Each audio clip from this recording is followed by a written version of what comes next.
So basically, this Q3 Quattro it's basically like all of the econo boxes that I'm constantly making fun of and attacking. You know, they're pretty much soulless and they don't have a lot of power. But you know, that's not what they're here for. These cars are not here to have a lot of power. What are these cars here for, you might ask? Well, basically, let's say you're one of these people who absolutely abhors the idea of buying an American car. And you think that, oh, well, if I buy a BMW or a Mercedes or an Audi, people will respect me and my job at the Subway. You know, I work at McDonald's and I'm making above minimum wage and everything, so people will respect me. This is the type of car for people who buy badges. This is an Audi Q3. It is not by any means a luxury car, as far as I'm concerned. There ain't nothing luxury about this car beyond the badge that's on it. And perhaps the fact that when you go to, say, you know, get it repaired or whatever, you'll be able to hobnob with Audi people. Like, when I have to, every now and then, I got to go to, like, the Mercedes dealership, and every now and then you meet car collectors, and you meet people like, oh, yeah, well, oh yeah, I had a BMW model, this, that, or the other, and you get to hobnob with people who otherwise would they'd never talk to you. But basically, this kind of car is for people who buy badges. And that's one of the things that's important about differentiating yourself when it comes to a luxury car. Audi has a badge that a lot of people respect. Now, I have to say, the fit and finish of these things is pretty nice, but as far as being a luxury car, no, I'm sorry, I can't say that the Q3 is. Cars like this these are bottom of the barrel. I mean, these cars, it's like the interior on this thing, which I'd probably have to better show when it's brighter out, because right now I'm doing a nighttime review. The interior of these things it's not that great. I mean, I fail to see how people can insult the interior qualities of, like, say, a Jeep or, say, even a GM product like a Cadillac. I fail to understand how people can insult the material qualities in these cars that are American cars, and meanwhile they constantly blindly uphold the German imports and especially the Japanese imports. It's like, how are you attacking the American cars when basically, you know, these cars are like soulless? It's like, it's got that grindy bullshit 4-cylinder engine, which doesn't sound that great. And then on top of that, it's like the suspension is not as good as, say, a Jeep Grand Cherokee or something with an air suspension that America makes. It's like, in order for you to really get a really good model, you'd have to spend way more money. Like, you'd have to spend into the $50,000 range, and you'd have to get yourself like a Q7. You know, I'm not terribly impressed. I'm sorry, I'm just not. And, you know, I said this also. Whoa, what the fuck are you doing? All right, so anyway, I said this when I was driving the BMW X models. If you look in my videos, you'll probably see that I made an X. I think it was an X5 hybrid. It was brand new. And I also made an X3 X-Drive video. And I said this before. It's like, you know, I look at these interiors. It's like, unless you're paying good money and getting the luxurious colors and the luxurious trims, I don't understand how people can insult American cars and super praise the German cars, with the exception of they're attacking the American cars. Meanwhile, my car, you know, I haven't had any reliability issues, and on top of that, it's like, it's been a fabulous ride, and I've gotten more features, better features. You can't even get one of these fucking things with a touch screen. You can't touch that screen. You got to use this silly little MMI knob. You know, it's like, how do you attack the American cars? But that's how people are. And basically, I'm gonna put this bastard out on the same roads that I'd be rocketing on with my Jeep SRT. And basically, just to get a little feel for it, you know, some of you have driven the Q3, some of you own Q3s. You know, me personally, it's like, you know, this interior, I mean, the interior, some of the fit and finish, it's nice, but it's like, I'm not terribly impressed. It's like, you know, these panels and everything, you get these same exact panels in some other cars. They're outsourced. You know, and then they got the lock button. That's kind of cool. And then, but this MMI knob, you know, you have to reach up here. Why couldn't they have just put a touchscreen there? It's like, I'll never understand that. It's like, I know that there was a lot of competition to make cheaper crossovers. In fact, let's put that in the window so we can hear this bullshit engine. But anyway, there was a lot of competition to make crossovers. Like Mercedes put out that CLA, and then they came back with the GLA. The GLA was the crossover version based on the CLA. Then you got BMW, and they made their crossovers smaller and cheaper. My thing is, if you're gonna have a small, cheap crossover that still costs a lot of money just because of the name, then why not take that same money? Yes, that's X5, and that's an old one, by the way. Why not take that same money and just buy a brand new crossover? You know, and buy a brand new crossover with everything in it. Maybe it's domestic, maybe it's not. But the thing about it is, I'd be more interested. And these are the oh shit. See, I'm a little disappointed. See, unlike my Jeep, I don't have all of those safety features and shit checking around the car for me. Like, I don't have all those super safety features and everything. It's like right here, I just got. You get the bare minimum, because everybody already knows Audi like nickel and dimes the shit out of you. They nickel and dime the hell out of you. They really do. It's like, they don't want to give you cooled seats, heated seats. It's like, look at this. This right here has heated seats, as you can see, but it doesn't have ventilated seats. So you mean to tell me I could buy a Hyundai Sonata and I could get heated and ventilated seats? It's like, why not just give me both? Huh? Why not just give me both? Now, space-wise, I can sit in this Q3 pretty comfortably. My arm is actually past the B-pillar. I'm not as comfortable in this as I would be in some other crossovers, but, you know, it's comfortable enough. I'm not going to be the primary driver on this car. I'm not driving this thing. Somebody else is, so I don't have to really worry about it. But as far as passing power, this thing's almost got none. It's like, it takes a long time to get this bastard up to 60, you know, but obviously it's, you know, it's bottom of the barrel engine technology, so it's like, you know, you're not expecting that much out of it anyway. But this car is not really about power, it's not really about speed. This car is about having the word Audi on the back of my car so everybody can see me in an Audi. And to tell you the God's honest truth, that means like nothing to me, you seeing me in an Audi. That means nothing to me. It's not like, say, if it was a Mercedes, like, what's the new one? The GLE, or say a GLS or something. Like, I'd feel better in a GLE because I actually like the design more. Or even the BMW X, what is it called? The X6? I like that. This is boring. Now, I've heard some people say Audis are a little too youthful. That's their nice way of saying that there's a lot of technology in it that old people can't figure out right away. But for the most part, I mean, everything is pretty straightforward. It's like, if you want heat, you tap this knob to the right, you get heat. If you want it cooler, you tap it to the right, you get cooler. Pretty much everything's actually kind of simple.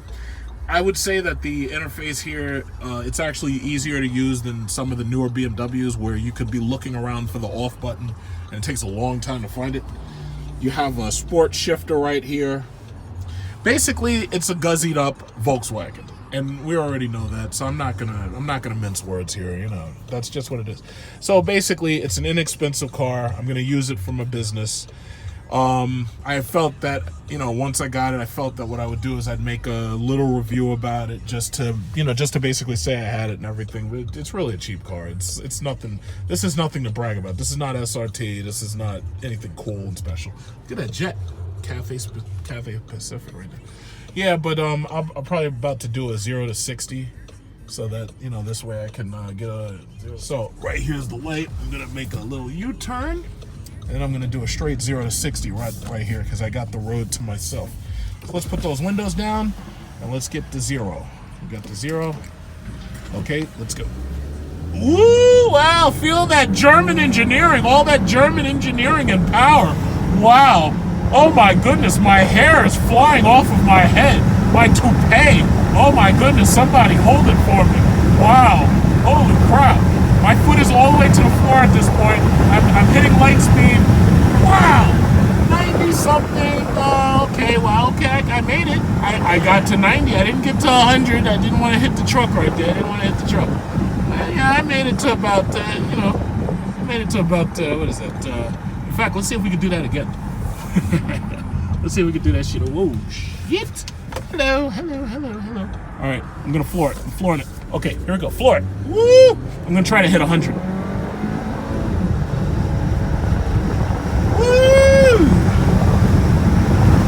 It's definitely not as strong as the Cadillac. All right, this guy's in front of me, so I'm going to cool it. Cool it. Okay, wait. That guy's going. Let's see if I can do it. Let's see if we can do it. See, this is the reason why everybody wants SRT. This is the reason why. It's like, why the fuck would I buy one of these German cars where for the price, like $70,000, that's basically what you're going to pay for, what is it called, Q7 or something like that? Or Q6? It's like, nobody wants that stuff anymore. Jeep, everybody wants that Jeep SRT, boy. Everybody wants that Jeep.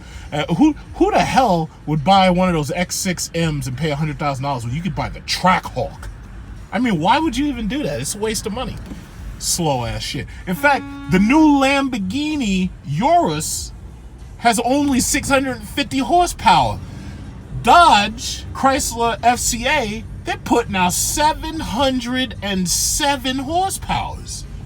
And it's only $100,000. They want like 3 times that for one of those Lamborghinis. Because that thing's not going to go for anything less than about $400,000. Let's see if I can hit 100. I don't think I can. Not in a slow ass motherfucker.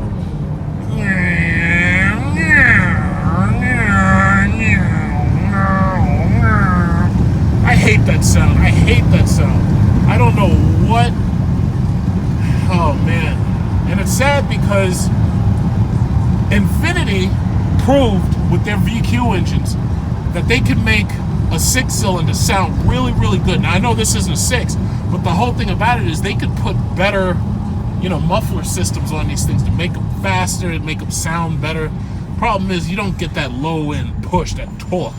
That horsepower takes a lot of time to come in, And these things are snooze fests. One of my friends a while ago, now this was a while ago, so it was like last generation.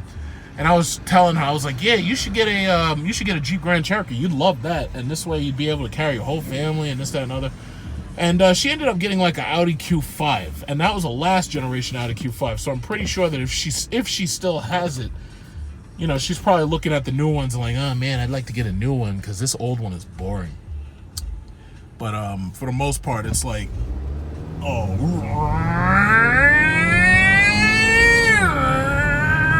this is so boring. God damn it, this is boring. Now, I'm not going to fully attack this car like completely because I have to say, I am sitting relatively comfortable. I feel the seats are comfy. That's a good thing. I like the seats. Uh-oh, guy behind me. Let me let him go. Yeah, I know. Thank you. So anyway, the seats are comfy. I like the seats. That's pretty much it. I mean, the speaker system is pretty decent in this car. I can't let you hear the speakers, obviously, because, the problem is, what is it called? YouTube will censor me, and it'll say, hey, you don't have the rights to that music. Guess what? Your video can't earn money. I can't have that shit. So let's go right here, and what I'll do is, when I go right here, this is a nice, well-lit bus terminal area, and I can give you a nice little look at the car. So let's look at the car.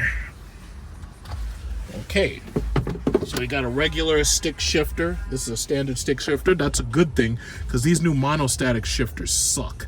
I hate monostatic shifters. Okay, let me get out for a second. So you get some lighting right here. You get these loud, ooh, lights are on. No shit.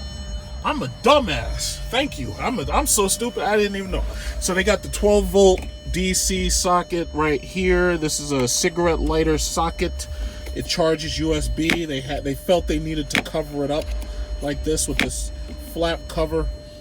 I'll do a couple of pictures of something when it's brighter out or whatever. But yeah, as you can see, the Quattro badge, and these are the main buttons right here. This is neat enough, This is neat enough to roll through your stuff, your telephone, everything. I don't like cars that don't have touch screens. If you don't have a touch screen, you're making me very upset. I can smell burning rubber. So that means that just that little bit of speeding that I did was a little too much for the Audi Q3. So this is how much space you would have if you were sitting behind me. Obviously, this is not the kind of car for me. This is a decent enough car for like a small family of foreign immigrant children or whatever who are not very big people, because like in these foreign countries, they don't feed y'all very much. So this is a nice car. This would work out for you. Got the 2.0T Quattro. You know, the whole point of these little 2.0 turbo engines is so that we can get as much air into the engine instead of burning gas, because, you know, we don't want to, what do they say? There's no replacement for displacement. It would actually be really cool if Audi, it says S-Line. It would be cool if Audi actually turned one of these things into a fucking beast. Because if they, like, I don't think you could put a V8 in there, but if you put a supercharged 6 in there, like what they got in that Audi, the A7, that would be cool. The A7, the S7, could make a beast out of this fucking thing, you know? And I'm pretty sure people would pay for it. You know, after all, it's got the badge on it that says Audi, so most of them will be like, oh, yeah, well, I got an Audi, so you got to respect me because I make more than minimum wage. Yeah, so I'm getting some 4K video. I mean, I don't pass up a chance to get 4K video, because the problem is once they start using this for work, for Uber servicing, once they start using it, I won't really see this car much ever again. Or if I do see it, I probably won't have the time to do a video. So I figure, hey, I might as well do it now. The beautiful thing is I got plenty of lighting. See, welcome to New York City. Now, this is an older car, just like the GLA. I think I did a video on the GLA a while back. And I know I did a video on the BMW X3 and the X5 hybrid or whatever. But, you know, it passes. It does what it's got to do. You know, it's a luxury car for, like, if you're doing a Lyft service and you want a luxury car or something that looks nice, because you get these snotty fucking affluenza losers in New York City. You know, don't take that personally. But anyway, these people who feel that they deserve better and everything, those people are perfect. And they'll sit in this car and they'll go, oh wow, it's a beautiful Audi. It's a beautiful Audi. So much better than those Jeep Trackhawks and those Jeep Grand Cherokee SRTs. It's an Audi, so it must be good because it has the Olympic rings on it, so it must be better than the American cars. But ultimately, it's like, I'm not impressed. I mean, you know me. I test drove the Q7 for you, you know, and I like certain features of it. Some of the stuff in the Q7 didn't make sense to me. And, you know, anybody who buys it, hey, listen, if you buy it, good for you. Me personally, not me. It's like I'll spend my money in other ways. Like I have one of my friends who was saying that for my business, what I should do is I should buy a bunch of Chrysler Pacificas. Now, I like the Chrysler Pacifica minivan, and I think the Chrysler Pacifica minivan hybrid would probably be a good business choice if you're doing Lyft, or if you have an Uber service and you're making your money.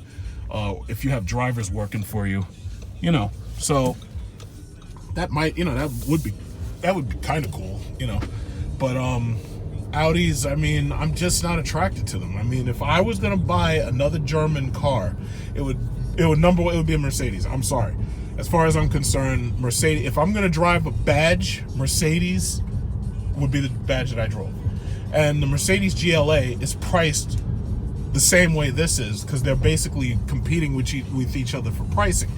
So I would rather probably have the GLA than this car, simply because I like the Mercedes badge better. And that's ultimately what it is. You see, it doesn't matter how big your house is. It doesn't matter how many houses you have. The thing about it is you can't drive your house. When you buy a luxury car, or if you buy a car that may not be a luxury car, maybe an entry luxury car, but it has a luxury name tag on it, what you're doing is you're basically pushing your philosophy. If my philosophy is I only drive SRT, when I pull up on you and you see that SRT badge, I'm driving a badge that says SRT on it. And that's what Consumerism America is all about. Consumerism America is about me projecting my wealth on the road. So if you see me and I'm Warren Buffett, one of the richest men in the world, one of the top 3, top 4 richest men. Warren Buffett was driving around in a Cadillac DTS, or being driven in a Cadillac DTS. Now, Warren Buffett could have any car in the world, but Warren Buffett is an older American, he's an older man, and he says, well, I want to have a Cadillac. Some people, Warren Buffett got more money than God on this planet. And he says, nah, I want a Cadillac DTS. The President of the United States of America, what's he driving around in? Or what's he being driven around in? He's being driven around in a Cadillac. Chinese super billionaires, these guys, Lincoln Navigator. I want a Lincoln. I want Lincoln. So this is a badge game. The whole thing is it doesn't even matter how much money you have. This whole thing is a badge game. So me personally, like, this is the Mercedes GL something. I think that's a regular GL. But it's a badge game, because this person driving around that Mercedes, as soon as a new Mercedes comes out, he's going to want to get rid of that old Mercedes. He's not going to want to keep this old Mercedes that long, you know? Now, he could have gotten every single feature that he got in his Mercedes for cheaper if he had just bought a non-luxury tag. But the thing about it is, people want to project their wealth. They want you to think how rich they are when they pull up to the club and they've got a, I don't know, an Audi or a fucking BMW. I'm not into BMW. I'm not into Audi. If I was going to buy something like that, it would definitely be a Mercedes, especially if I was buying in this price range. But what does this car do well? See, some people don't like the fact that I talk like that. They don't like the fact that I'm like hyper critical. But the thing about it is, you know, that's just how I do it. I like talking. I mean, if this thing blew me away, like say a Hyundai Genesis or a Hyundai G90, I'd be giving it nothing but glowing praise. But that's not what happened. What happened was I drove it and I was like, yeah, there's certain things that's good about it, but there's a lot of things that I don't really like about it. Like, what I can say, the ride is decent enough for the price, and I can also say that the seats are very, very cushy seats. I like the cushy seats. What I don't like is this boring ass engine output sound. It's horrible. I hate that. Like, it doesn't even want to rev, and I know it's a turbocharged little displacement engine, but I'm not crazy about that. I would have preferred a regular V6, and that's what I like about the Cadillac SRX that I bought. The Cadillac SRX has a regular 3.6 liter V6. So yeah, you're not going to get a V8, but the thing about it is you got that full torque, that early torque. It's not turbocharged. You have throttle response that feels like you're pushing around a pretty powerful vehicle. Like, now the transmission does a decent enough job of giving you the feeling that it's, you know, it's moderately powerful. It's not extremely powerful, but I don't like turbocharged 4 cylinders. Now, Hyundai, I have to say, their turbocharged 4-cylinder I actually like in the Sonata 2.0T. I actually like that turbocharged 4-cylinder. But my thing is, why turbocharge it? You know, there's other ways to get more direct injection. I would have supercharged it. This way you get that low end torque. But see what they're going for, look at this Mercedes. They're going for horsepower. And when you're going for horsepower, they're more focused on twin turbos. And I mean, a supercharger is good, but a supercharger works better when you have like a large engine, like a Hemi engine, something with a lot of displacement, so that this way you get that low end torque and you get a lot of horsepower. The problem is with these new cars where they're trying to meet these European, these emissions regulations and these gas regulations, they're going after horsepower more than they're going after torque. And when it comes to a 4-cylinder, you're not getting that much torque out of a 4-cylinder. When you want a lot of torque, what you get is a diesel. And if you get one of those turbo diesels and you have a turbocharger on a diesel engine has a longer stroke. So a diesel engine typically has a lot of off-the-line torque, right? But now when you put a turbocharger on that diesel engine, you spread that power out across its entire rev range, right? So a turbo diesel tends to be a pretty powerful vehicle. Look at that charger. Yeah, so a turbo diesel, in many cases, a turbo diesel will satisfy people who want a lot of power, especially if they're buying a car specifically because they're worried about miles per gallon. But I mean, this is nice, but this ain't blowing up nobody's skirt, you know. And it looks It looks okay. It has a decent look to it. That's what you're paying for. You're paying for clean, regular looking sheet metal. But, you know, at the end of the day, I mean, yeah, it's cool, but uh-oh, look at this Charger. That Charger right there has a V6, and he could smoke my ass with his V6. He has a rally Charger. That Charger right there, that V6 with that 8-speed and these charges, that's no slouch. That thing is powerful. That shit has some power to it. I think the top speed is a little over 140, if I'm not mistaken. I've never actually driven the V6 to its top speed because I've always had Hemis and supercharged Hemis and shit. But you know, the Charger's no slouch. He's got a bigger touchscreen navigation system than I do, which is cool. I have a small navigation. Look at this tiny ass navigation system. This thing is small, but he's got the touchscreen 8-inch Uconnect. And it's funny because this guy is looking at me and he's like, yeah, this guy, he's liking my Charger. He's got the black top roof too, right? And he knows I'm looking at him, but he has no idea who I am. And that's the beautiful thing, because now when you drive around a car like this, it's like you blend in with everybody. Nobody knows who you are. Now, if I was driving around a bright red fucking supercharged Hemi or a Jeep SRT or some shit, he would know exactly who I was. He's like, yeah, that's Big Truck Siri. You know, but, you know, these things do what they're supposed to do. That's all. They don't do anything more, nothing less. They do exactly what they're supposed to do. But, you know, that's about it. And see, really, you know, most of these reviews and these reviewers, they focus on, is it quiet? Is it, most of these cars have laminated glass, and most of these cars have enough sound deadening material to make it so that they're pretty quiet inside. Like if I turn down the radio, I could have used the steering wheel controls. You have steering wheel controls right here that you can see. It's a relatively quiet ride. Like some passing cars, the rushing air around the passing cars, that gets in. Road noise gets in. Like you can actually hear the cars passing from the outside through the. Now with that Mercedes S-Class, you don't hear that shit. Like there could be a blasting speaker in front of you, you barely hear it. But for the most part, I mean, everything in here is so hard. It's like hard plastic. The wheel is hard. It's like it doesn't have the softness which I attribute to a luxury car.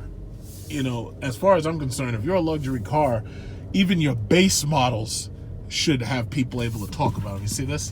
This is a Mercedes GLA. This is basically, the GLA is the competitor to, say, Q. Oh, that's a GLC. My bad. That one's a GLC. I thought it was a GLA because they all have the same face. But the GLC I actually like. I like the GLC. And the GLC has an updated luxury feel to it to make it feel like the W222 interior design language. I actually like that. But the GLA, they have to update the GLA to make it feel a little bit more like the W222 design language. But for the most part, I have to say I like the Mercedes more. I'm sorry, I just do. So basically, I know I'm going to have a lot of people upset with me. I know there's a lot of you who live and die behind Audi and everything, and I honestly don't care. But, I'm just saying it as I feel it. I mean, this is the kind of car where I'd feel comfortable driving around in, say, Manhattan with. I'd feel comfortable, like, going to wealthy people parties or something, or to a wedding or something like that. I'd feel comfortable doing that. But for the most part, this is like a kind of car that I would never, ever, ever buy. Ever. I would just never buy it. And, there's so many options. There's so many options. It's like I'd never buy one of these damn things. So many options. But, as you can see, it's got a pretty simple driver information display. It's not like one of those really special ones where why isn't there like a colored LCD screen? I mean, you mean to tell me these things are like 2017, 2018, and we're still using like freaking dot matrix? This shit looks like a calculator, for God's sakes. It's like, come on. I mean, freaking Dodge gives you LCD displays in the Dodge Dart, for God's sakes. So you mean to tell me that Audi can't do better than that? You see, this is where I like to argue. This is why I argue the way I do. And a lot of people, you're just a show for Dodge. No, I'm not. Well, okay, yeah, I am. But I'm only doing that because they give you so much for the money. And I'm trying to, help people make, informed decisions about what they should buy, because, it's all about what you can get. What do you get for the money? You don't want something that's boring, right? You don't want something boring, but it's okay. I mean, anybody who wants one, like if you're a little chick and you got like 2 kids and whatever, I mean, you'll appreciate it, because now everybody will think that you're rich, right? Because it says Audi on the back, right? And everybody will look at it and be like, oh my goodness, she drives an Audi. She must be wealthy. Meanwhile, they'll never know that your $35,000 Audi costs less than the luxury car that they're driving that's bigger and has more power. They'll never know, right? And that's what it's all about. I guess the last thing I should say is about the safety technology, because if you've watched this video this long and aren't cursing me out in the comment section by now, you'd probably say, oh, well, what features does it have? What features does it have? So, well, let's talk a little bit about the safety technology it has. Like my Jeep SRT, this has a forward and back, what is it called? Collision display. So, like, there's a car right here. If I get too close to him, nothing. Okay, it didn't come on. Well, let me go into reverse. I thought it would come on. Okay, you see, when you're in reverse, that's really odd. With my Jeep, I would have known that I was too close to that guy. But now you look at this right here. You see as I get closer to him, right now it's scanning. But if you notice that before, it didn't do that. Now, right now I'm in sport mode, so let me just put it back in regular drive. But until I had put it in reverse, it didn't do anything. Now, right now, it's more than likely gonna do it. Yeah. So it's tracking now. And if I go in reverse, it tracks in reverse too. But from what I remember, if you were watching with me, when I got closer to this car, the display graphics, by the way, are fucking VGA quality. So you can take that how you want it. Like, you might say, oh, well, gee, I want my thing to look at 4K. Oh, shit, look at that car, goddamn. Holy shit, he tore that car apart. I don't know what she hit. Oh, my God. See, that's why you got to have, look at that. That's the reason right there. That right there is the reason why you got to have your front tracking systems. Because otherwise you tear your car apart by, like, running into people or backing into people. You got to be so careful. Okay, so let me see. If I put this in info mode, let's see if it automatically switches over when you get close to an object. Because from what I saw, it didn't look like, I'll go to media mode. From what I saw, it didn't want to come on until I actually was in reverse. Yeah, you see that? If you get close to this guy, it doesn't come on. But if I switch it to reverse, it automatically comes on and warns me. My Jeep SRT is not like that. My Jeep SRT and my Chrysler 300, if you moved close to somebody, that thing was automatically on. So that's a little bit of an annoyance. As far as I'm concerned, that thing should come on like right away. Now, I also see something else right here. There's another graphic that says, does it look safe to move? Okay, let's see what other things are in the graphics. You may have to put it in park before you're able to change to settings. So let's see. Front volume, front parking system has its own stuff. Music volume can be reduced while you're parking. That's cool. What else is here? Yeah, it's like some basic stuff, because the thing about it is this system isn't terribly fleshed out.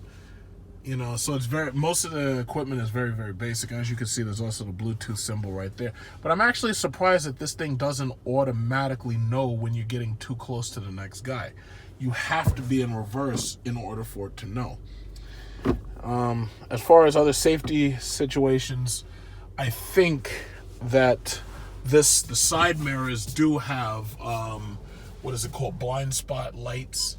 Like, yeah, see, now it knows that I'm too close to this guy. If you're too close to something, like let's say if okay, those are just turn signals. So this one does not have the auto blind sight detection. That would have been an extra in an extra package. That would have brought your price up another couple $1,000s.